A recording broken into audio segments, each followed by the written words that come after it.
Hi everybody, I'm Chef Nick, and today I'm keeping it simple. I'm going to show you how to make clarified butter. Clarifying butter is a relatively simple process. Thank God. We're going to use a lot of it. As a classically trained chef, clarified butter is, well, literally bread and butter for us. So we're going to start with whole butter. Get the unsalted. I want to be in control of how much salt ends up in my final dish. So I don't need it in my cooking medium. So today we're going to start with 3 pounds of unsalted whole butter. But this is for home use. We're going to start with 3 pounds of unsalted butter. They're going to go into a pot. They're going to fit relatively snugly, but as it melts, it will cook down and fill those voids. Then we'll need a bowl to collect our protein scum and a ladle to get that scum out of there. Okay, our butter is still cold. It's been out of the fridge for about an hour or so. It doesn't really matter where you start. Just don't start with frozen butter because that will actually burn the milk solids while you're waiting for the rest of the butter to melt. I'm just going to put it on medium-low heat and then walk away. It's okay. We've been on low heat here for about 10 minutes. You can still see that there's still solid butter in there, but it is melted.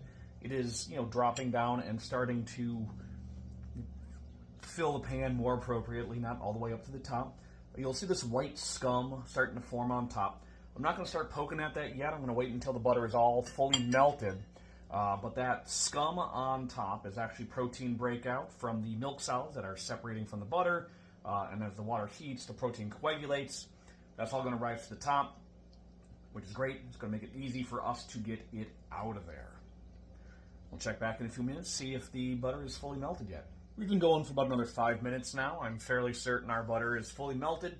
You'll see we've got a really nice, complete layer of scum or foam on top. Just going to come in with a gravy ladle. If you're doing a bigger pot, obviously you can use a bigger ladle, but it's best if you've got one that is basically perpendicular. It's going to make skimming a lot easier. Then you can just scoot up your dreg bowl right up next to the pot. And we're just going to go around the outside. We don't want to stir it. We want to just kind of get scum into the ladle. You can see as I skim, more rises up to the top. So you just want to kind of go around the outside, get that scum, but you don't want to go deeper and actually start pulling butter out.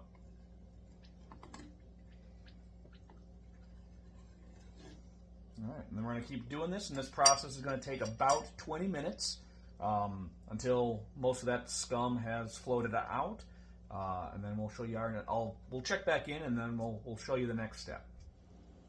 Our butter's been on the stove simmering for about 20 minutes since our last clip. You'll see here that it's starting to get a bit waxy looking, like a melted candle. The color has started to change from that brilliant yellow to kind of a rich gold. Still going through and scraping the scum off, but you'll see the scum is more or less stopped at this point. So what you're seeing there and what's causing the color changes, we're starting to get some caramelization from those milk sugars, milk solids that are in the bottom of the butter. So what we're going to do here is we're going to turn it off. We're going to let it sit for about 5 to 8 minutes, just so no energy is going into it. The convection currents will stop, and then we are going to decant it off. Our butter has been resting for about 10 minutes now. You'll see there's no more foam forming on top. Just a little bit left around the edges. Don't worry about that. We'll take care of that a little bit later on. But you're starting to see we got layers of separation happening. So what we are going to do is we're going to grab a clean loaf pan here. Just going to pour it on in there.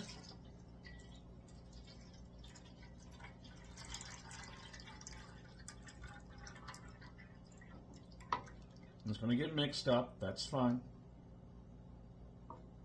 And when we get to the bottom, you see that last part is basically no butter at all, just white milk solids. So this is going to go in the fridge for a few hours before our final step. Our butter has been in the fridge for about 3 hours. Get a good look at it here. We'll see it's firm all the way through.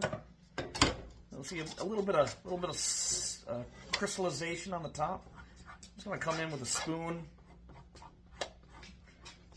That's what's left of our scum, our foam. Take that and just discard that.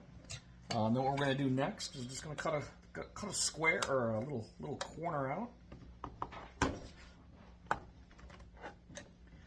Boop. And put that right off on the side. And then we'll do the same on the opposite corner. Now, if we did a good job, we should have gotten all the milk solids out of here. Got a dirty pan. Let's see if anything comes pouring out. It doesn't. That means we did a good job. We got all of our scum folded off the top. Now you see on the bottom, at this very bottom layer, we've got just a little bit of this crystallization. What we're going to do is we're just going to take our knife and we're going to scrape that off.